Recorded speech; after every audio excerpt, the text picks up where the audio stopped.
লোভ মানুষকে সর্বনাশের পথে ঠেলে দেয়। ক্ষমতার লোভে বোধ বুদ্ধি হারিয়ে মানুষ খারাপ নিয়তির দিকে এগোয়।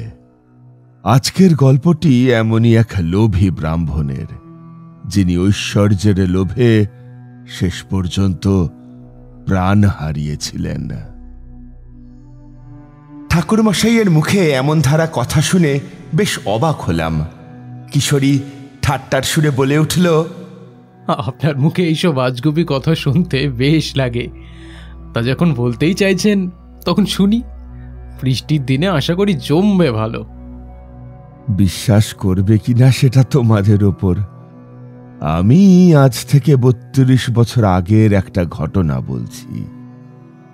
তখন আমি ঘুরতে ঘুরতে বাংলার বগুড়া শহর থেকে প্রায় 10 কিলোমিটার দূরের শান্ত সবুজ করতোয়া নদীর তীরে গড়ে ওঠা সরলপুর গ্রামে গিয়েছিলাম। ছোট ছোট মাটির ঘরে ভরা সেই গ্রাম যেন এক ছবির মতো। ঠাকুরমশাইয়ের কথায় বেশ একটা রহস্যময়তা ছিল, যা শুনতে বেশ ভালো লাগছিল। কিশোরী আরো আগ্রহ নিয়ে বলল, তারপরে কি হলো ঠাকুরমশাই? ঠাকুরমশাই থামলেন। এক মুহূর্তের জন্য যেন চোখ বন্ধ করে নিলেন। তারপর ধীরে ধীরে বলতে শুরু করলেন। সরলপুরে পৌঁছতেই বিকেল গড়িয়ে গেল। শান্ত গ্রামে বট গাছের ছায়ায় বসে পুকুরের জল খেয়ে ক্লান্তি দূর করলাম। চোখ বুঝতেই মনে হলো আমি এক জীর্ণ মন্দিরের উঠোনে দাঁড়িয়ে আছি। শ্যাওলা ধরা কালো পাথর, চারপাশ নিস্তব্ধ। হঠাৎ এক আবছা আকৃতি এগিয়ে এলো। চোখে তীব্র লোভ আর হিংসা, আর কানে ভেসে এলো অচেনা ফিসফিসানি।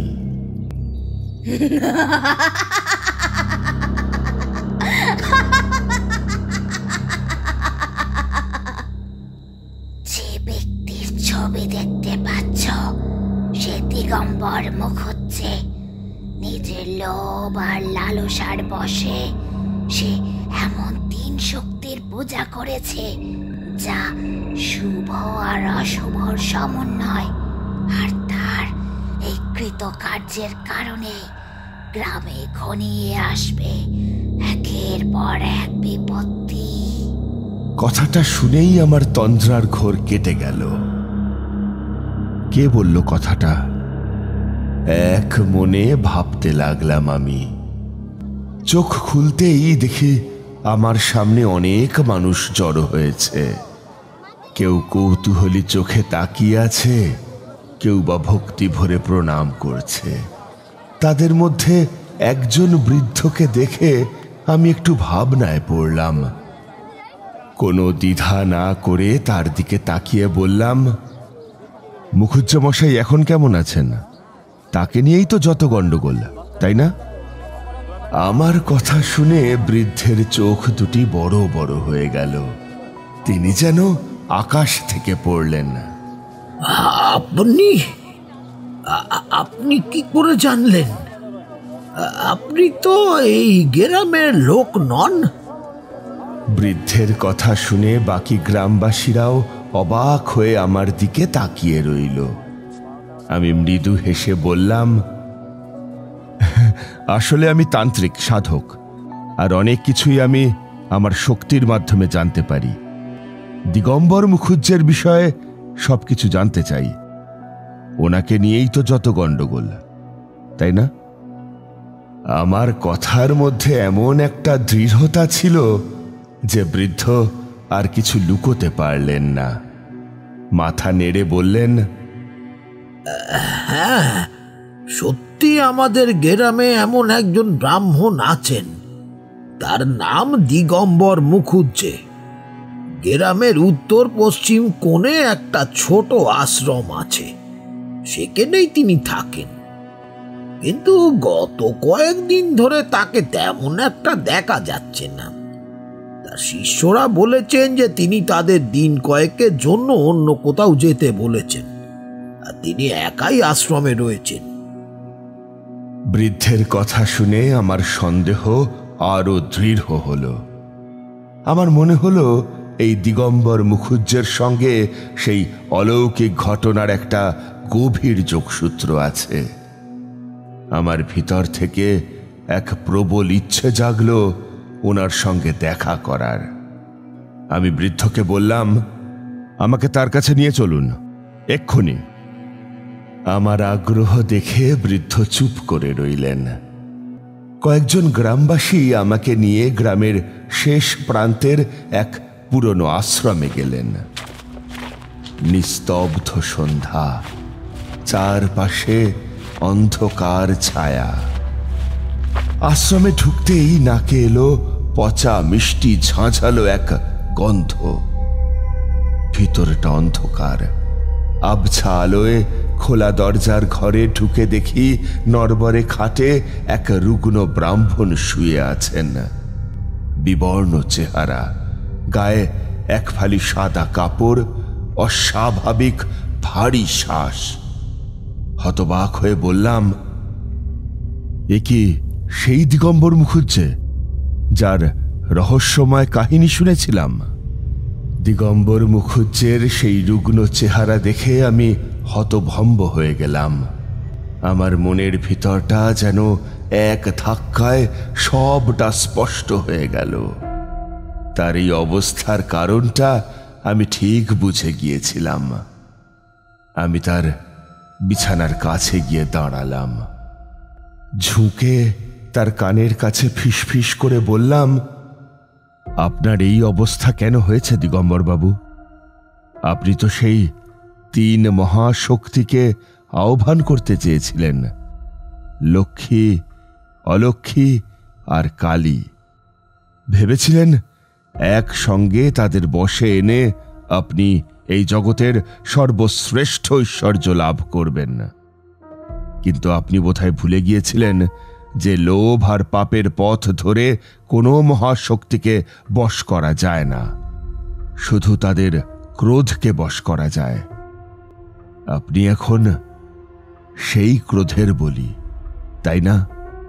আমার কথা শুনে দিগম্বর বাবুর বিবর্ণ মুখে একটা তীব্র বিস্ময় ফুটে উঠল। তিনি কষ্ট করে ঘাড় তুলে আমার দিকে তাকালেন। তার চোখে ছিল অবিশ্বাস আর ভয়। আপনি কে? ওনার গলা থেকে কোনো শব্দ বের হলো না, শুধু ফিসফিস করে বললেন, আপনি কি করে জানলেন? আমি ওনার দিকে তাকিয়ে মৃদু হাসলাম। আমার মুখে কোনো জবাব ছিল না। তিনি অবাক চোখে আমাকে দেখছিলেন। এরপর আমি গ্রামবাসীদের দিকে ফিরলাম। বললাম, আপনারা সবাই এখন যেতে পারেন। উনি একটু বিশ্রাম নেবেন, আর আমি ওনার সঙ্গে একান্তে কিছু কথা বলতে চাই। গ্রামবাসীরা আমার কথায় কোনো দ্বিমত করল না। তারা চুপচাপ আশ্রম থেকে বেরিয়ে গেল। গ্রামের একজন বৃদ্ধ চলে যাওয়ার আগে আমার দিকে কেমন যেন একটা ভীত চাহনি দিয়ে গেলেন। আশ্রমের দরজা বন্ধ হয়ে গেল। আমি দিগম্বর মুখুজ্জের দিকে তাকালাম। তিনি আমার দিকে তাকিয়ে বললেন, আপনি একজন সাধক, যিনি শুধু আমাকেই নন, আমার ভিতরের অন্ধকারকেও দেখতে পাচ্ছেন। আপনি যা জানেন সব সত্যি।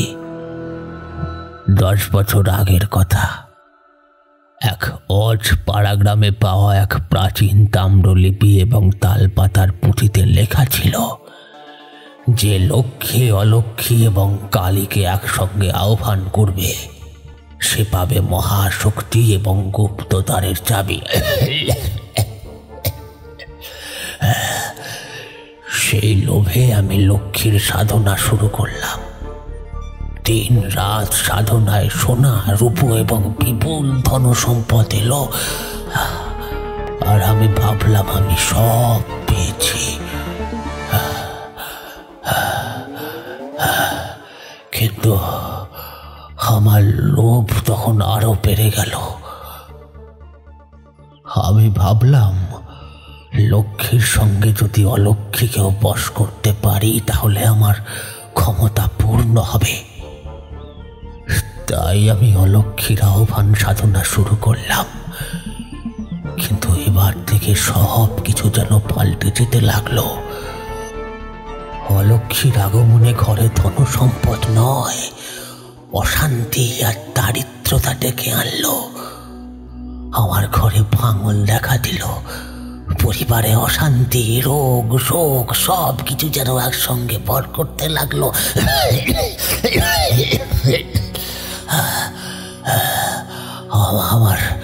আমার লক্ষ্যে পুষ্ট ঘরটা চোখের পলকে যেন ধ্বংসস্তূপে পরিণত হয়ে গেল।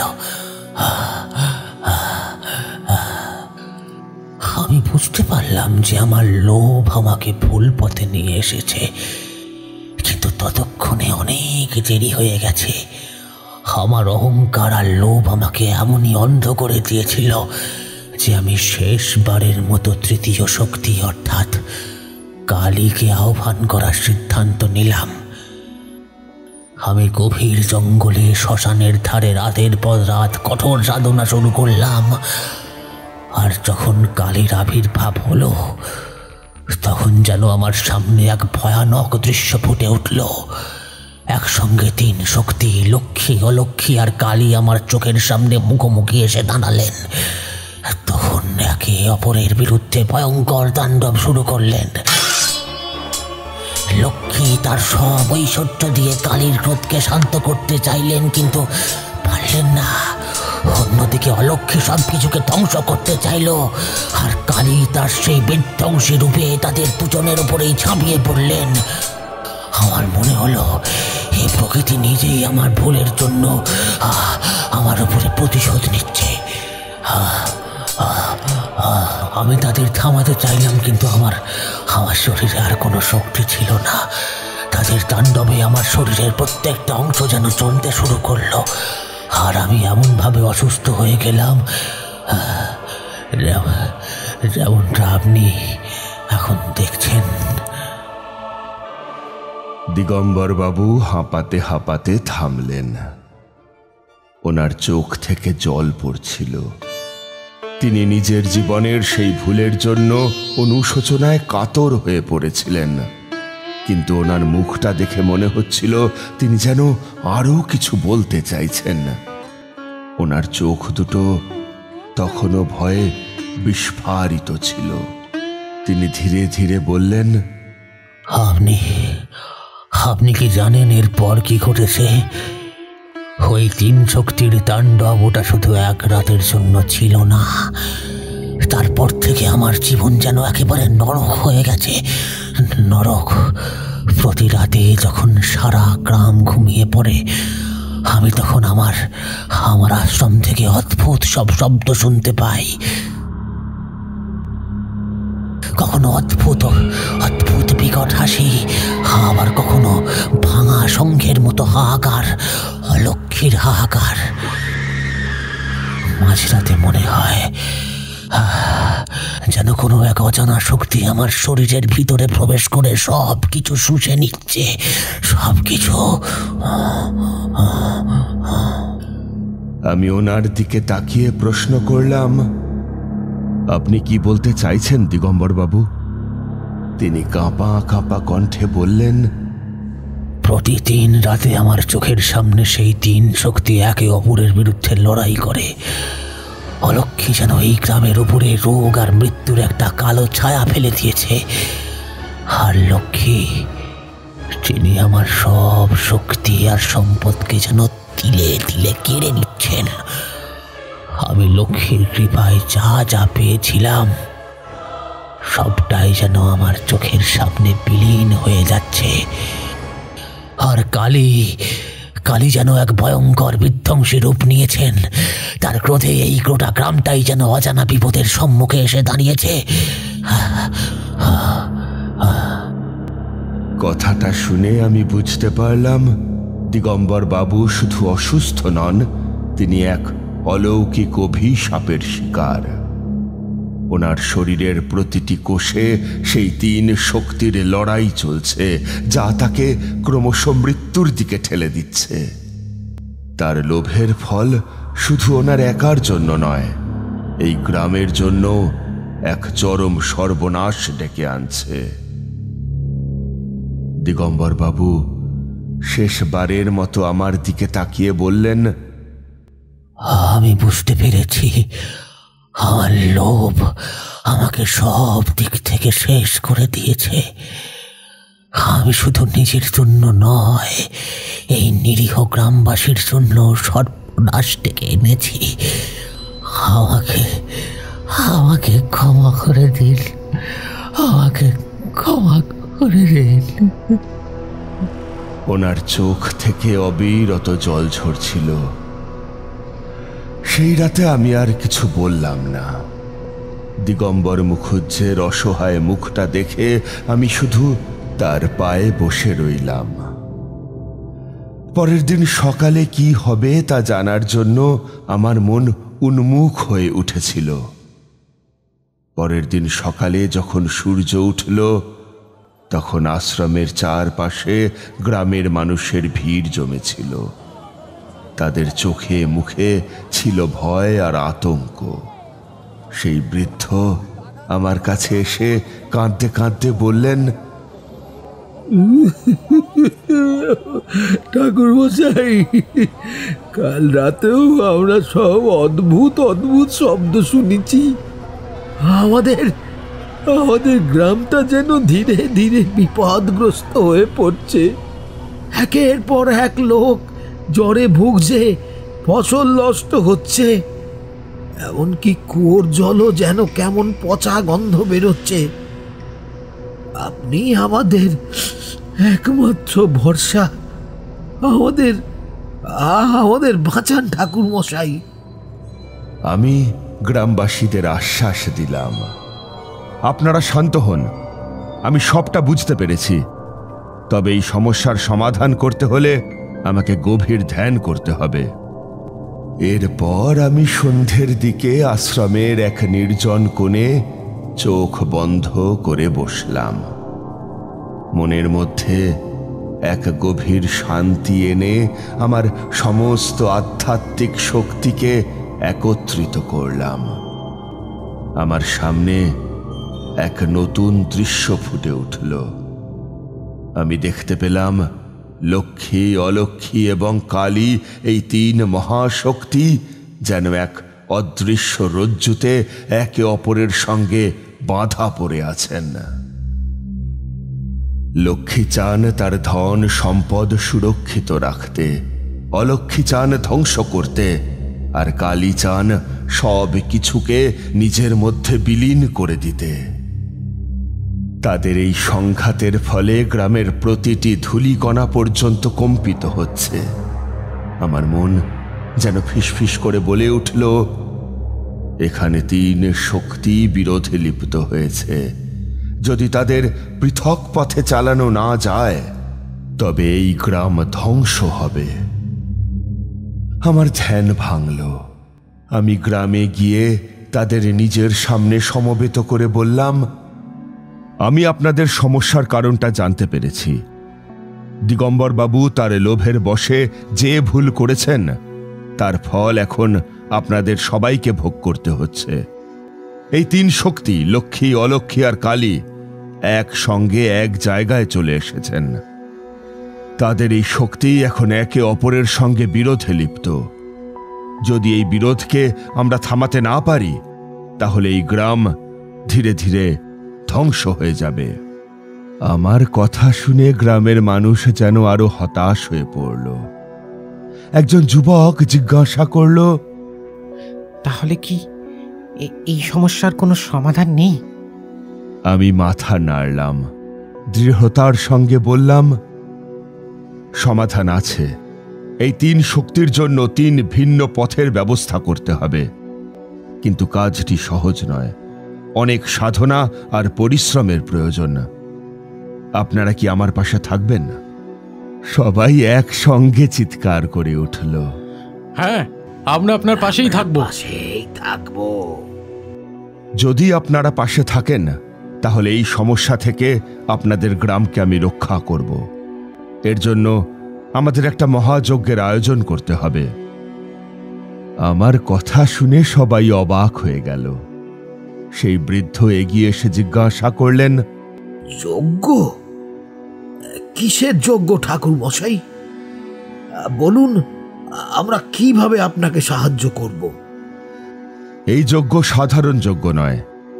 এতে 3 শক্তিকে একসঙ্গে আহ্বান করতে হবে এবং তাদের পৃথক পথে চালিত করার জন্য মন্ত্র পাঠ করতে হবে। আপনাদের সকলের বিশ্বাস আর সম্মিলিত শক্তি আমার এই সাধনাকে আরো শক্তিশালী করবে। আপনারা একটি বিশাল যজ্ঞকুণ্ড তৈরি করুন এবং আমি যা যা জিনিস বলবো সেগুলো সব এনে দিন।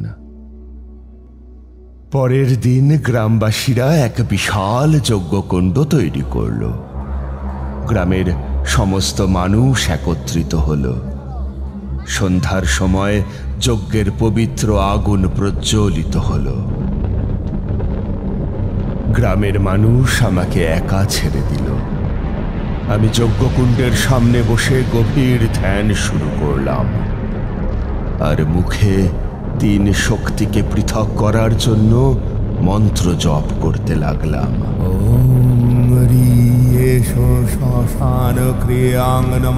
ধীরে ধীরে মন্ত্রের শক্তি বাড়তে লাগলো।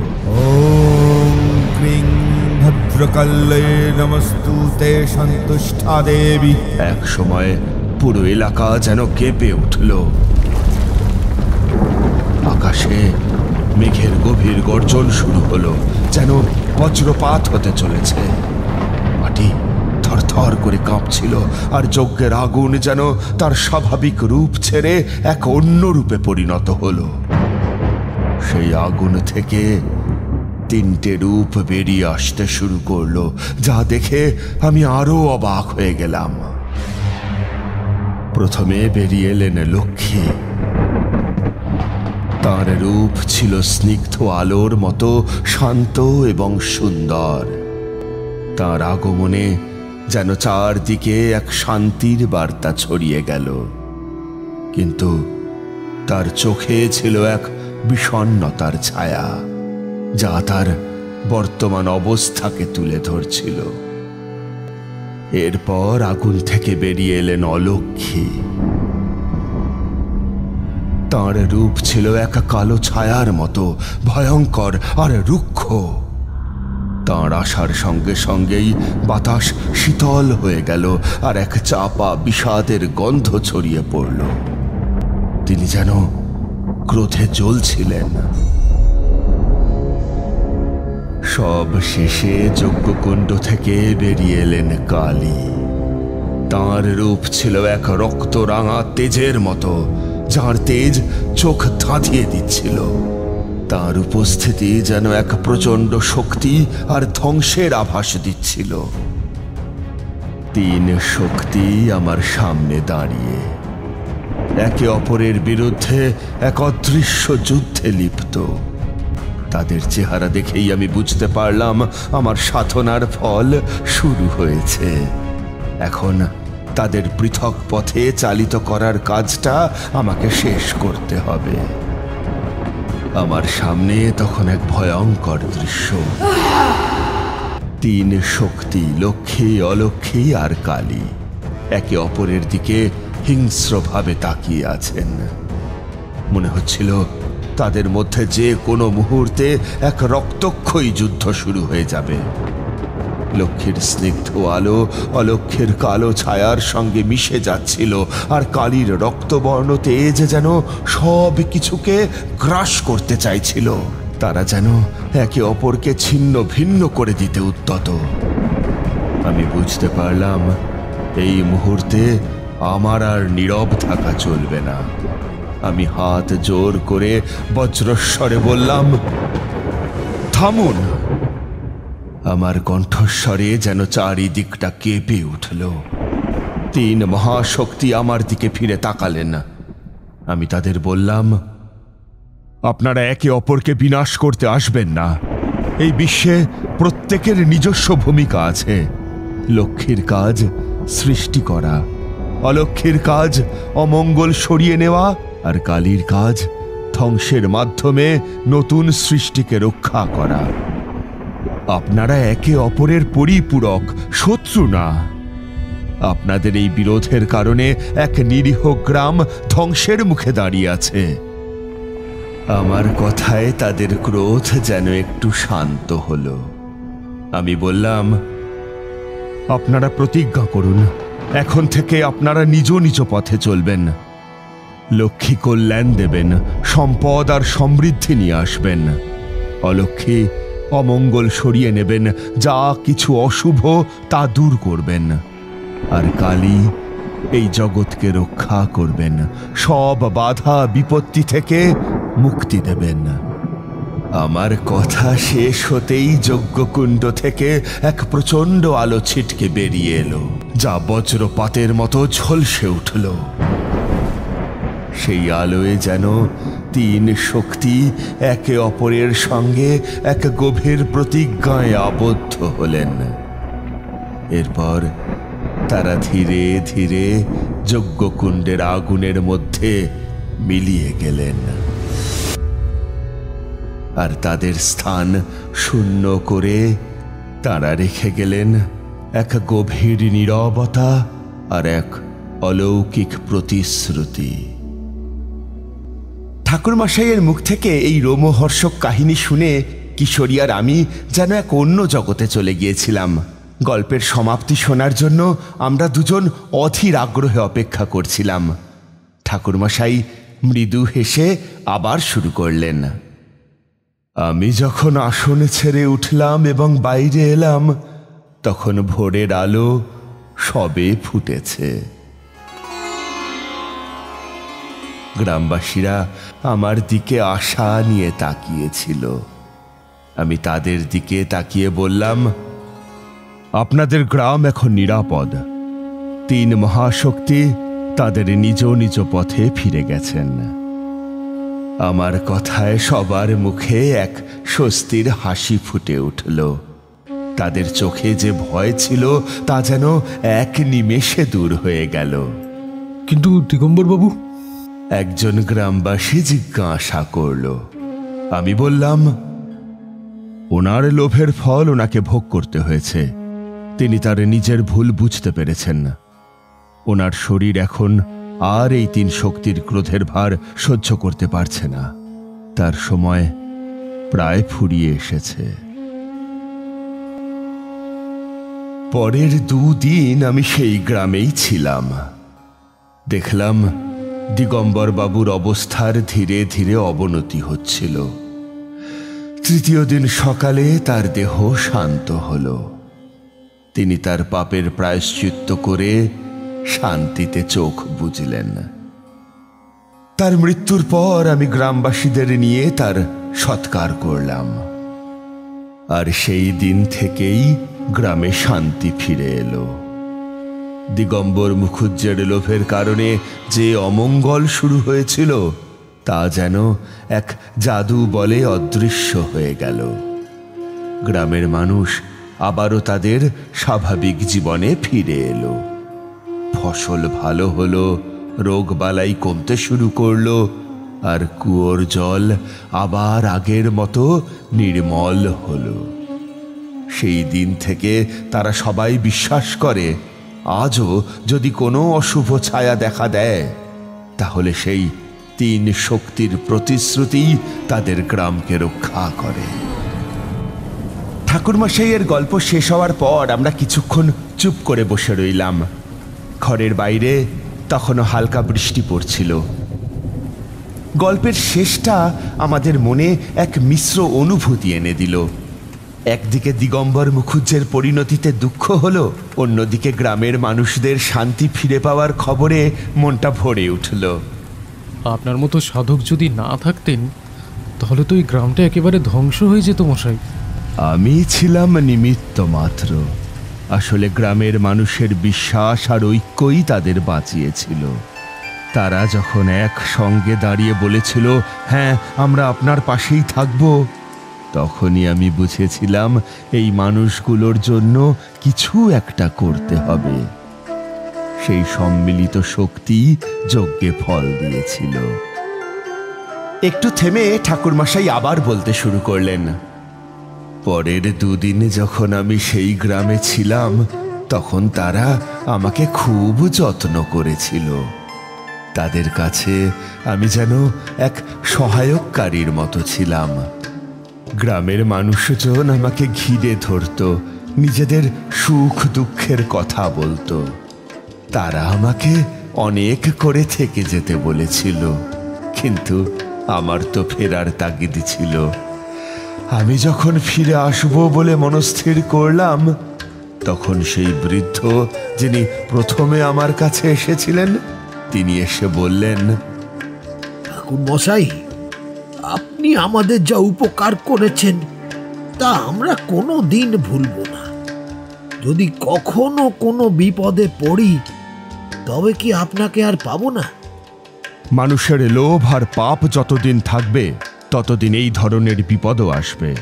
তবে মনে রাখবেন, যদি আপনারা সৎ পথে থাকেন আর একসঙ্গে থাকেন তাহলে কোনো বিপদই আপনাদের কোনো ক্ষতি করতে পারবে না। আমার কথা শুনে তারা যেন কিছুটা ভরসা পেল। আমি তাদের থেকে বিদায় নিলাম। তারা আমাকে অনেকটা পথ এগিয়ে দিতে এসেছিল। সেই শান্ত শ্যামল গ্রাম আর সরল মনের মানুষদের স্মৃতি আজও আমার মনে উজ্জ্বল হয়ে আছে।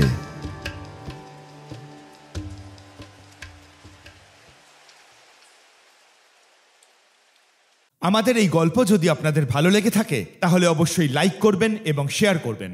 যারা চ্যানেলটিতে নতুন তারা অবশ্যই সাবস্ক্রাইব করুন। শুধু বেল আইকনটি টিপে নোটিফিকেশন অন করে দিন, যাতে আমাদের পরবর্তী কাজগুলোর খবর সবার আগে আপনার কাছে পৌঁছয়। ধন্যবাদ।